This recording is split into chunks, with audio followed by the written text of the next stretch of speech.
Is the U.S. telegraphing too much and surprising too little? Well, when I hear Mr. Sullivan and others say that this is just the beginning, what I never hear is, what is the end? I mean, what is the purpose of all of this? For sure, anybody that killed these American soldiers, or for that matter, the Houthis who are launching strikes against ships in the Red Sea, they should all be destroyed.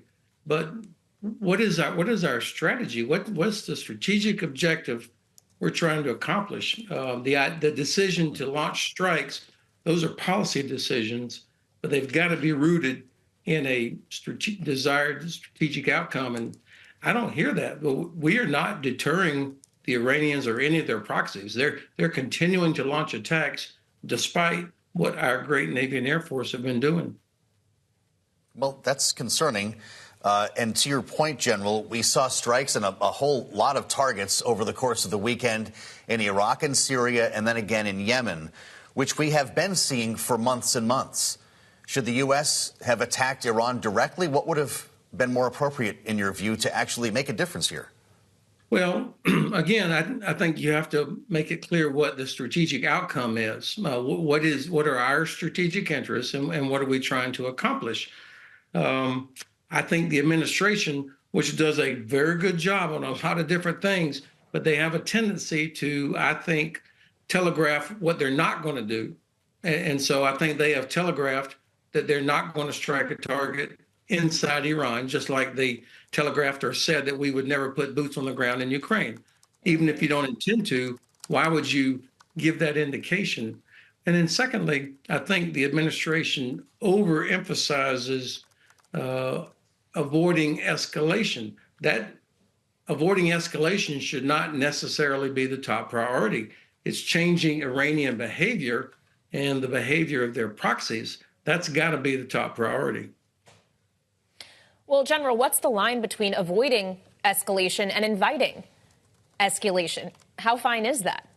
Well, I mean, I don't think that the Iranians are doing anything or their proxies are doing anything in response to what we did. They're just continuing what they were already doing. So to somehow say, well, if we knocked out an important radar site inside Iran, then the Iranians are really going to take the gloves off. I mean, what else are they going to do? They're going to keep resourcing the Houthis and Hezbollah. And I think that we have, I don't want to sound like I'm a hawk, like we've got to go in and crush Iran, but we need to make sure that we are doing things that will change behavior. And I mean, we've been doing these kind of strikes for years. And here we are, the Houthis are launching more strikes against ships in the Red Sea than they have done, I think, that at any time that I can remember. So this avoiding escalation has not deterred them from doing what they are doing. Well, we had a similar conversation and talked about what else we could or should do earlier today with retired Lieutenant General David Deptula in response to the attack in Jordan. Here's what he had to say. We'll have you respond, General. I believe that it would be wise to initiate full-up sanctions on Iran against all forms of their economic income, particularly their oil exports, and then, if necessary, direct attacks against the Islamic Revolutionary Guard Corps leadership, their key essential systems which allow them to function, their infrastructure, their personnel, and their deployed forces. General Hodges, do you agree with General Deptula on that?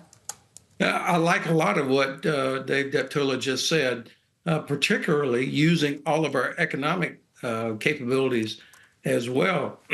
What Iran is doing, of course, is not isolated. They are Russia's most reliable and important ally. The Kremlin is benefiting the most from everything that Iran is doing in the Middle East, starting with the Hamas attack on Israel to what the Houthis are doing, because this draws attention and resources away from Ukraine. So I think if we can think strategically that what's happening with Iran and Russia and North Korea, these are all parts of a larger strategic whole.